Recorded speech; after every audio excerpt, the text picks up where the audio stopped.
I'm skeptical of the claim. I'm skeptical. I'm skeptical. Yes, I'm skeptical.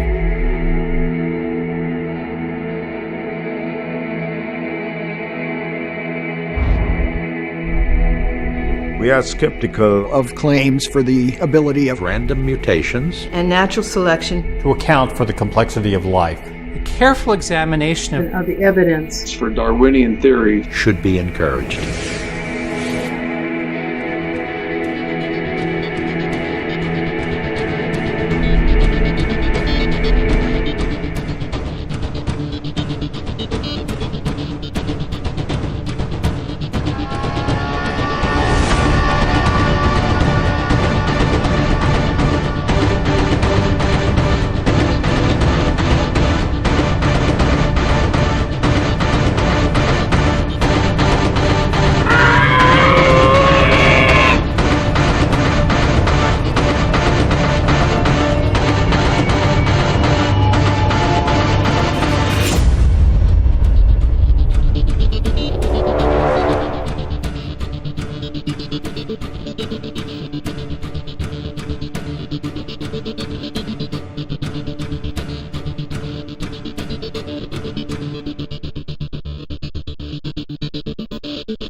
Stephen Colbert chamou Michael B. Reed de o pai do designer inteligente. Se você não sabe o que é designer inteligente, falaremos sobre isso hoje. Os argumentos de Behe foram chamados quase que heréticos pela resenha do livro no The New York Times. Aonde ele vai, Behe faz progresso, mas tem permanecido unicamente concentrado em fazer rigorosas análises científicas que apontam para resultados controversos mais incríveis que outros cientistas não tocam. Essa pesquisa levou Behe a desafiar a teoria da evolução de Darwin. O quê? Isso é loucura, eu não tinha ideia, não estou preparado. Você é maluco? O que você está fazendo? Uau!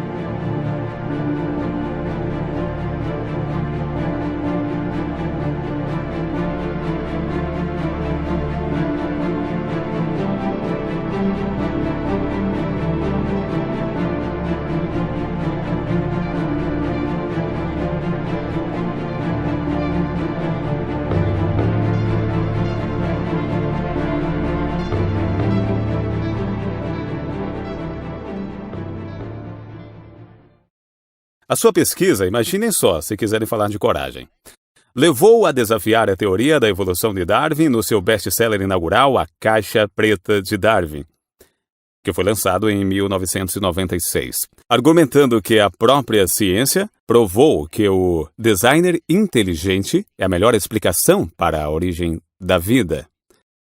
Obviamente melhor que a tese de Darwin, certo? A seleção natural.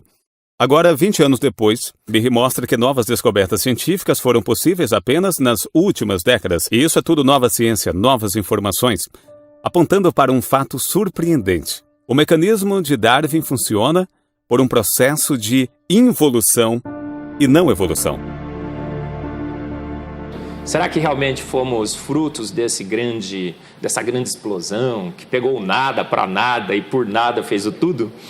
O design inteligente hoje é uma teoria científica aceita cada vez mais pelos acadêmicos. Nós acabamos de festejar os 1000 signatários da lista dos dissidentes de Darwin. Grandes acadêmicos no mundo hoje se contrapõem à ideia que Darwin um dia lançou. Sobre esse livro que é do autor Dr. Michael Behe. Isso. Né? Uhum. E o senhor é o tradutor do livro? Tradutor, sim, pastor. Perfeitamente. Bem, precisamos olhar além de Darwin. É hora de reconhecer a conclusão de que apenas uma mente inteligente poderia ter projetado a vida. Bem, alguns de vocês já sabem que o Dr. Michael Behe é um bioquímico e autor de um número de livros, mas ele é um professor de bioquímica em Lehigh. E eu não acredito que eu tenho como meu convidado hoje. Por favor, deem as boas-vindas ao Dr. Michael Behe. I will go this way. After you. Você poderia fazer um favor e nos dar um breve resumo do que exatamente é o que nós chamamos de designer inteligente?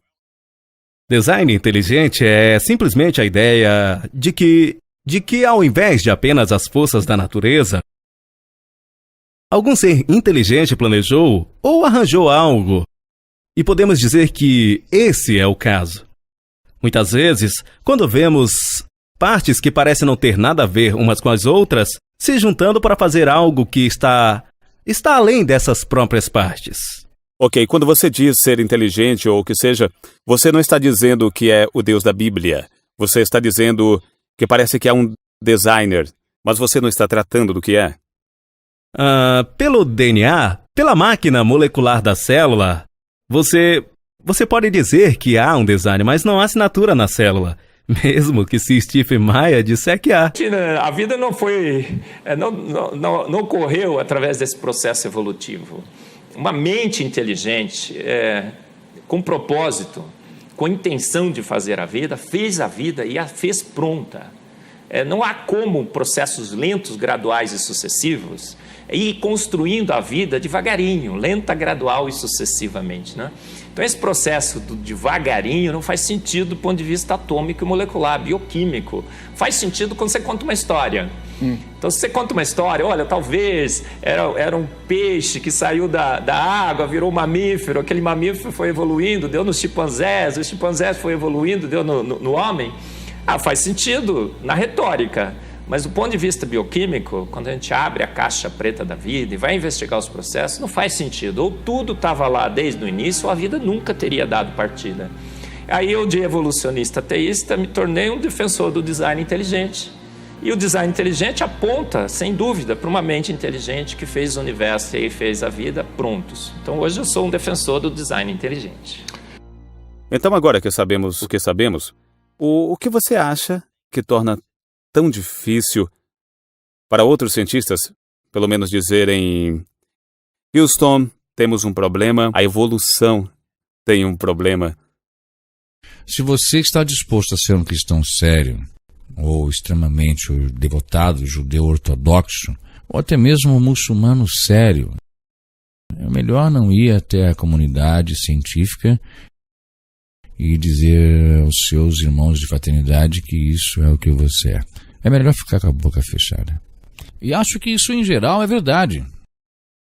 Está entre um dos vários tópicos sobre o qual não é uma ideia particularmente boa transmitir suas visões. Então você acrescentou, seguindo o seu ponto: nenhuma teoria científica toca nos mistérios dos quais a tradição religiosa trata. Um homem que, perguntando por que seus dias são curtos, não está disposto a se voltar para o campo da teoria da álgebra quântica por uma resposta. As respostas que proeminentes figuras científicas têm oferecido são extraordinariamente superficiais. A hipótese de que não somos nada mais do que acidentes cósmicos tem sido amplamente aceita pela comunidade científica. E você disse que, basicamente, a ciência não tem nada a dizer sobre a vida e amor e morte e propósito? A gente vê a história da ciência, para entender o mundo, não é só ciência, né? A gente tem essa ideia equivocada que a ciência tem o monopólio da razão. Isso é completamente equivocado, não vá por esse caminho, né? Achar que é só dados científicos que nos permitem entender o mundo. A ciência dá a base, a filosofia faz as perguntas e quem responde no final é a teologia. A ciência é a nossa habilidade de descrever o universo. Bem, usando as evidências, métodos científicos, usando os nossos 5 sentidos, podemos aprender e aprender e aprender. Eu percebi que há limites para a ciência. Assim, a ciência pode me falar sobre o universo, mas a ciência nunca pode me dizer do que o universo existe, ou se há um motivo. Esse é duramente um ponto controverso, não? Se estou fazendo um certo tipo de perguntas, veja, olha ao seu redor, há algo aí, abra os seus olhos e você é golpeado pela existência do universo. Por que isso está aí? E você olha para as respostas vindas da comunidade da física e elas podem ser descritas de 2 maneiras. Bem, o que você espera? Estamos aqui, portanto existe algo aí. Ou é tipo um acidente? Essas não são as respostas que homens e mulheres inteligentes estão buscando. Elas não correspondem a nenhuma profundidade intelectual. Elas são frívolas. A física, na verdade, não tem nada para nos dizer. Por exemplo, sobre as origens e surgimento do universo. Tem muitas coisas interessantes a dizer sobre a cosmologia, mas não é a mesma pergunta. A pergunta mais radical que você pode fazer é: por que existe algo, qualquer coisa, ao invés do quê? Nada? Por que isso? É perfeitamente possível propor que não havia existido nada que seja. Eu não quero dizer alguma coisa preexistente, quero dizer nada. Como assim? É uma boa pergunta. Qual é a sua resposta? E, na verdade, olhamos para os físicos, os biólogos, os químicos, e a resposta deles é: nós sabemos como isso aconteceu. Nós abrimos os nossos olhos também a algo e podemos explicar a origem de tudo isso, por apelar para alguma coisa preexistente. Você está satisfeito com isso? Se não, bem, você não é cientificamente letrado. Lawrence Krauss usa exatamente esse mesmo argumento. A razão pela qual o universo apareceu foi o campo quântico preexistente do qual surgiu. E eles não têm nenhuma ideia sólida e real, tem? Não, nenhuma. E contudo, eles continuam a forçar as teorias deles como se fosse ciência. E na época de Darwin, o que acontecia? O positivismo e o iluminismo diziam assim: ó, qualquer alusão ao sobrenatural, além de matéria, energia e espaço, é ignorância, é preconceito, é apelar para coisas que realmente não existem. O mundo é material. O materialismo estava tomando conta. É só através da ciência que vamos obter conhecimento. A gente vai se livrar dessas ideias equivocadas de que há qualquer coisa além de matéria, energia e espaço. O sobrenatural e tudo mais. E as ideias de Darwin, então, vieram na época certa, no momento certo, né? E a academia comprou essa ideia sem provas. Se você lê o livro do Darwin, o que acontece no livro? Ele não tem provas, ele não tem evidências, ele não tem experimentos. Ele fala: olha, tem esses dados. Ele fala assim: eu tenho duas propostas, duas suposições de como a vida surgiu, através de variações e seleção natural. E uma teoria sem evidências, sem provas, se estabelece na ciência. A ciência adota aquilo como uma verdade absoluta. Muito mais por ideologia do que por razão. Sim, absolutamente. A gente vê isso na história da ciência. A ciência, dentro de um clima moldado pelo positivismo, pelo iluminismo e pela ideia de que sobrenatural era ignorância, ela compra uma teoria sem provas. Você acha que a maioria dos ateus, os mais provenientes ateus, abraçam o darwinismo? Cada um deles. E por que eles fazem isso? Porque é um mito secular.